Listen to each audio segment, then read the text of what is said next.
Champion মানসিকতা থাকলে আসলে কি হয় তার একটা উজ্জ্বল উদাহরণ বোধহয় আর্জেন্টিনা গোটা বিশ্বকে দেখিয়ে দিল। যেই মানসিকতা ছাড়া যে আসলে বিশ্বকাপ জেতা যায় না, এই মানসিকতা ছাড়া যে আসলে পিছিয়ে পড়েও এগিয়ে যাওয়া যায় না, এই ধরনের মানসিকতা ছাড়া যে আসলেই বড় টুর্নামেন্ট জেতা যায় না, সেটাই আর্জেন্টিনা প্রমাণ করে দিল। স্ট্রাইকাররা যেখানে গোল পাচ্ছে না, সেখানে অন্য কেউ এসে কাউকে না কাউকে তো গোল করতে হবে। লিওনেল স্কালোনির হাতে বোধহয় সেই অস্ত্রগুলো এমনভাবে সুনিপুণভাবে অক্ষত অবস্থায় ছিল যেটা তিনি আস্তে আস্তে ধীরে ধীরে বের করেছেন। লিওনেল মেসি পেনাল্টিটা মিস করেছেন। আর্জেন্টিনা ঠিক ওই জায়গায় মানসিকতা একটা ধাক্কা খেয়েছিল এবং ওই জায়গা থেকে ফিরে আসার জন্য জাস্ট একটা মোমেন্টামের দরকার ছিল।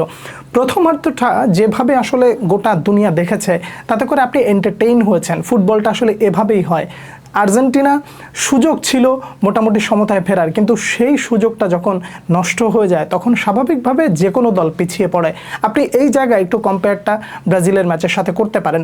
ব্রাজিল ম্যাচে যখন পেনাল্টিটা পেয়েছিল ব্রাজিল আগে, তখন তারা মিস করেছিল এবং ওই মিসটা করাতে মোটামুটি তারা যে মানসিকতার দিক থেকে পিছায় যায়, ওইটা আর রিকভারি করা সম্ভব হয় নাই। কিন্তু আর্জেন্টিনা দেখেন সমতায় ফেরার মতন সুযোগ পেয়েছে, সেখানে লিওনেল মেসি পেনাল্টি মিস করেছেন এবং সেই মিসের পর দল আরও বেশি পিছায় যাওয়ার কথা ছিল, কিন্তু সেখান থেকে ধীরে ধীরে ধীরে ধীরে ফিরে আসার জন্য যেই জায়গাগুলো যেভাবে যেভাবে পরিবর্তন দরকার লিওনেল স্কালোনি সেটাই করেছেন এবং যেভাবে ম্যাচটা জেতা দরকার ঠিক সেভাবেই যেন জিতলেন। কেমন যেন আজ লাইক ভিডিও গেম। আমার এখন এই মুহূর্তে রোমেরোকে দিয়ে গোল করানো দরকার, রোমেরো গোল করে দিল। আমার এই মুহূর্তে ম্যাচে ফেরার জন্য লিওনেল মেসিকে দরকার, তিনিও বাইরে থেকে একটা গোল দিয়ে দিলেন এবং শেষ মুহূর্তে এসে আমার জেতার জন্য এনজো ফার্নান্দেজের একটা হেড দরকার ছিল, তিনি সেই গোলটা করে দিলেন। এইটা সব কিছু মিলিয়ে একটা চ্যাম্পিয়ন মেন্টালিটি আর্জেন্টিনা দেখালো এবং এই একটা মানসিকতাই তাদেরকে এগিয়ে দিল। দেখুন, তর্ক হবে, বিতর্ক হবে, অনেক কথাই বলবেন। আমি বিতর্কিত কোনো বিষয় এই ভিডিওতে অন্ততপক্ষে বলতে চাই না, কারণ অনেক কথা আপনার বিরুদ্ধে যেতে পারে এবং আমাদের কালচারটা হচ্ছে এরকম যে যখনই বিরুদ্ধে যায় তখন সে বিষয়টা আর ব্যক্তিগত পর্যায়ে থাকে না, তখন সেটা ফ্যামিলিগত ইস্যু নিয়ে অনেক কিছু বলা বলি মানে করা হয়। দরকার নাই, সেই বিষয়টা আমি আসলে এই ভিডিওতে নাই বা বললাম।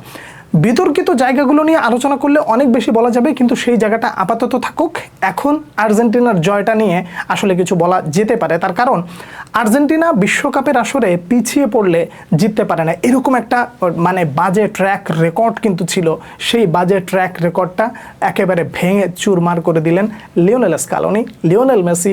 তারপরে হচ্ছে মানে পারেদেসের কথাটার নামটা একটু না নিলেই নয়। কেন আসলে সবার নাম বাদ দিয়ে মানে মেইন কিছু খেলোয়াড়ের নাম বাদ দিয়ে পারেদেসের নামটা নিলাম? আপনার নিশ্চয়ই মনে আছে যে আর্জেন্টিনা মানে যখন এগিয়ে যায় ঠিক তার কিছুক্ষণ আগে মোহাম্মদ সালাহর একটা মানে 2 ভার্সেস 3 যে অ্যাটাকটা পারেদেস ঠেকিয়ে দিয়েছিলেন, ওটা যদি ঠেকিয়ে দিতে না পারতেন তাহলে কিন্তু আর্জেন্টিনা আরও বেশি পিছিয়ে যেতে পারতো। যে কারণে ডিফেন্ডারদেরকে আপনি যতটুকু সুনাম দিবেন, ক্রেডিট দিবেন, বদনাম বলবেন, যত কিছুই যা বলেন, পারেদেসের এই যে পর্দার আড়ালে থেকে যে ছোট্ট একটা কাজ, এই কাজটা দলকে অনেক বেশি এগিয়ে দিয়েছে। এবং অল কাউন্টার অ্যাটাকে যখন আসা হয় এবং অল ডিফেন্স যখন চলে আসে, তখন স্বাভাবিকভাবে এই ধরনের মিস্টেক হইতে পারে, এই ধরনের ভুলও হতে পারে। এবং মিশর চেষ্টা করেছিল তাদের সর্বোচ্চ লেভেলের ফুটবলটা খেলতে এবং সেটা তারা খেলেছে, কিন্তু দিন শেষে গোলেরই খেলা। দিন শেষে আপনার স্কোর বেশি থাকলে আপনি জিতবেন, আপনার স্কোর কম থাকলে আপনি হেরে যাবেন।